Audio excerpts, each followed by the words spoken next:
మా తాతకే తీసుకుందాం అనుకుంటున్నాను. వద్దులే, మీ తాత లేడేమో. కొంతలో ఉన్నాడు. ఏం మాట్లాడుతున్నావురా? నరాలు కట్ అయిపోయింది. ఏం తీసుకున్నా?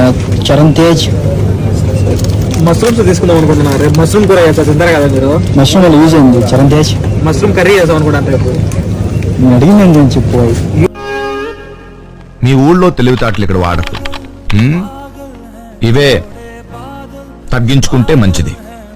వెళ్ళు. యూజ్ అంటే మనకేం తెలియదు కానీ తినడం ఒకటే తెలుసు మనకైతే. నన్ను డాడీ ఏం చెప్పావురా? ఇందులో నీకేం అర్థమైందిరా? అర్థం కాకే ఏం చెప్పావురా అని అడిగాను. మరి మష్రూమ్ కల్చర్ చేద్దామని. మష్రూమ్ కల్చర్ చేద్దాం అనుకుంటాను, మనం ఓన్గా పెడదాం అనుకుంటాను. నేర్చుకున్న తర్వాత ఇదే చెప్తాం మళ్ళా. तेरा बाप यहाँ छोड़कर गया था कि तेरी माँ